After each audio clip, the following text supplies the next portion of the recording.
Oh, almost chopped it on. Rangpur রাইডার্সের বিপক্ষে খুবই লজ্জাজনকভাবে ম্যাচ হারার পরে যেন এবার যেন টনক নড়েছে ফরচুন বরিশালের বড় ক্যাপ্টেন তামিম ইকবালের। আর তাই তিনি ভক্ত সমর্থকদের চমকে দিয়ে একসাথে জোড়া চমক দলে ফেরালেন গেলেন ম্যাক্সওয়েলের মতো হার্ড হিটার ব্যাটসম্যান, এমনকি নিকোলাস পরানের মতো অগ্নিঝরা ব্যাটসম্যানকে দলে নিয়ে দারুণ চমক দেখালো ফরচুন বরিশালের বড় ক্যাপ্টেন তামিম ইকবাল। তামিম ইকবালের কথা হলো যে ইতিমধ্যে 5 ম্যাচ খেলেছি বিপিএল ম্যাচে খেলা আমরা, তার মধ্যে যেন দেখা গিয়েছে টানা 2 ম্যাচে রংপুর রাইডার্সের বিপক্ষে ম্যাচ হেরেছি আমরা। প্রথম ম্যাচে যেন দেখা গিয়েছে বোলিং ব্যর্থতার কারণে, এমনকি দ্বিতীয় ম্যাচেও যেন দেখা গিয়েছে ওপেনিং পজিশনের ব্যর্থতা, এমনকি বোলিং ব্যর্থতার কারণে ম্যাচ হেরেছি আমরা। আর তাই এমন ওপেনিং পজিশনের ব্যর্থতা কাটিয়ে উঠতে নিকোলাস পরানের মতো হার্ড হিটার ব্যাটসম্যান, এমনকি গেলেন ম্যাক্সওয়েলের মতো অগ্নিঝরা ব্যাটসম্যানকে আমার দলে ভিড়িয়েছি আমি।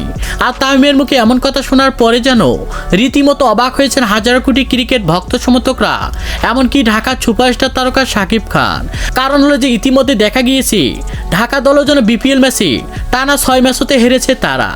আর তাই তামিম ইকবালের কথা হলো যে আমার ওপেনিং পজিশনে যদি নিকোলাস পরান, এমনকি গেলেন ম্যাক্সওয়েলের মতো hard hitter batsman batting performance করে, তাহলে যেন অনায়াসে ম্যাচ জেতাবে আমার ফরচুন বরিশাল দলকে। কারণ হলো যে ফ্রান্সাইজি লিগ এমনকি নিজের দলে হয়ে দেখা যায় হার্ড হিটিং ব্যাটিং পারফরমেন্স করে থাকেন এই হার্ড হিটার তারকারা, তাই তাদের প্রতি আমার দীর্ঘ বিশ্বাস রয়েছে। তো দর্শক, পারবে কি ফরচুন বরিশালের বড় ক্যাপ্টেন তামিম ইকবাল একের পর এক অগ্নিঝরা ব্যাটসম্যানকে দলে নিয়ে আবারও চ্যাম্পিয়ন ট্রফি তুলে দিতে ফরচুন বরিশাল দলকে? সে বিষয়ে আপনাদের গুরুত্বপূর্ণ মতামত জানাবেন আমাদের ভিডিওর কমেন্ট বক্সে। ধন্যবাদ।